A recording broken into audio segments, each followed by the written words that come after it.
Hello ma'am, myself Vishnu Nagare and this is my SCV reformation team, and on the behalf of our team we are performing here task AW02 regarding various problems and issues faced by anganwadi workers and its beneficiaries.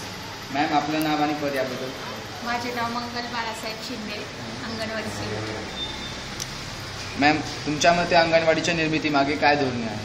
मुलांचं कुपोषण दूर करायचं आणि त्यांचा मानसिक शारीरिक बौद्धिक सगळा विकास झाला पाहिजे. ओके मॅम, त्यानुसार मग सरकार या बाल विकासाबद्दल काय काय योजना राबवते? म्हणजे त्यांचं तेच की खाऊ वगैरे पुरवतात, त्यांची वजनं घेणे, परत महिन्याला ट्रेनिंग असतं. मॅम मग आतापर्यंत एक्सपिरियन्समध्ये तुम्हाला काय काय अडचणी आल्या? म्हणजे अडचणी म्हणजे कॉर्पोरेशनच्या बालवाड्या निघाल्यामुळे आता आमच्याकडे मुलांची संख्या कमी झालेली आहे, कारण यांना ड्रेस व पुस्तकं हे काही देत नाही. खाऊ व्यतिरिक्त म्हणजे पोषण आहाराव्यतिरिक्त वरून बाकीचं काहीच मिळत नाही. प्लस जागेचा प्रश्न आहे, जागा कोण देत नाही म्हणजे कॉर्पोरेशन. मॅम इथं मुलांना शैक्षणिक साधनांची कमतरता आहे का? शैक्षणिक साहित्य वरून मिळतं तसं म्हणजे, पण फार नाही. तसं कॉर्पोरेशनच्या बालवाड्याला सगळं वरून मिळतं. मॅम इथे मुलांना टॉयलेट बाथरूम अवेलेबल आहे? इथं प्रथमोपचाराच्या सुविधा अवेलेबल आहेत? मनपाताची त्यांची दर 6 महिने आरोग्य तपासणी. मुलांना स्वच्छ आणि पिण्यायोग्य पाणी मिळतं? विजेच्या सोयी सुविधा आहेत का?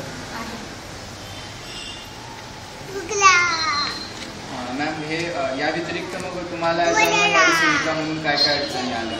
म्हणजे सरकारी कामांमुळे तुमच्या जीवनावर काय काय परिणाम होतो? म्हणजे कसं आम्हाला एकच वाटतं की यांनी फक्त मस्टर एकच ठेवावं, हजेरी एक हजेरी बस. बाकीचे 23 रजिस्टर लिहिता ह्या मुलांकडे दुर्लक्ष होतं. रजिस्टर कमी करावेत म्हणजे कसं ह्या मुलांचा तरी चांगला पूर्ण विकास होईल ना. आता ह्या मनपाच्या बालवाड्यांना कसं फक्त हजेरीच आहे, त्याच्यामुळे ती लोक बरोबर त्यांचा विकास करतात. आमचं म्हणजे बाकीचं रजिस्टर लिहूनच काय वजन पाहिजे मुलांची तर वजन घेऊ, पण बाकीची कमी करा ना रजिस्टर. जन्ममृत्यू आहे, खूप 23 रजिस्टर आहे, आहार आहे, हजेरी आहे, गृहभेटी आहेत रोजच्या 5, लसीकरण आहे, कामं खूप आहे. मॅम हल्लीच काही 15,000 अंगणवाडी सेविकांनी संप वगैरे केला होता 6व्या वेतन आयोगासाठी. त्याचा पुढे काय परिणाम वगैरे झाले? आणखी मग संप वगैरे केल्याने प्रॉब्लेम सुटतात का? नाही सुटत, थोडंसं मानधन फक्त वाढलं. ओके मॅम, मग या व्यतिरिक्त अन्य काही मुलांच्या परिपूर्ण विकासासाठी सरकार काय योजना राबवावं असं तुम्हाला वाटतं? आमचं फक्त एकच आहे की म्हणजे जी आमच्यावर जास्त जागाची लादलेली कामं आहेत ना ती कमी करावीत, म्हणजे मुलांचा सर्वांगीण विकास होईल व्यवस्थित. ही जी 23 रजिस्टर आहे ना त्यातली कमी करावी. Thank you ma'am. Thank you so much ma'am for giving us your valuable time. Good afternoon. आता आपण अंगणवाडीच्या मुलांच्या पालकांशी संवाद साधत आहोत. मॅम आपलं नाव? आपलं नाव? आपलं नाव? मॅम इथे अंगणवाडी मिळणाऱ्या सुविधांबद्दल आपलं समाधानी आहात का? समाधानी आहोत जी नाही. मग यामध्ये सुधारणा पाहिजे. काय सुधारणा आणखी आवश्यक वाटतात? मुलांना नवीन नवीन खेळणी पाहिजे, आहार नवीन नवीन प्रकारचा पाहिजे. मॅम इथे शैक्षणिक सामान जे मुलांना दिलं जातं त्याबद्दल तुम्ही समाधानी आहात का? समाधानात आपण थोडा वेगळा बदल केला पाहिजे. वेगवेगळी गोष्ट दिली पाहिजे, थोडी नवीन बदल करून जुनी थोडी नवीन दिली की मुलांना समज येते.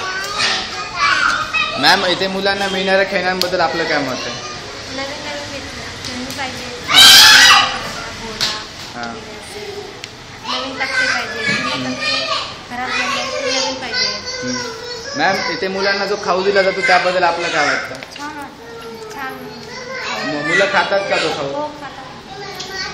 तरी काही आणखी सुधारणा वगैरे आवश्यक आहे? तुमची मुलगी खाते का? खाते का? आणखी काही तुम्हाला अंगणवाडीमध्ये सुधारणा कराव्याशा वाटतात का? केल्यास पाहिजे सुधारणा.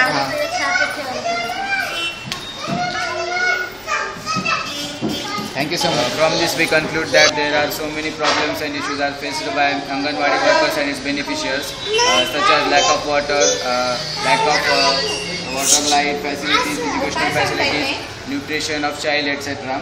But as well as government is also implementing according to their best, such as with the help of international organizations like UNICEF, etc. I also would like to thank IIT Tech Fest for giving us such an remarkable event for us.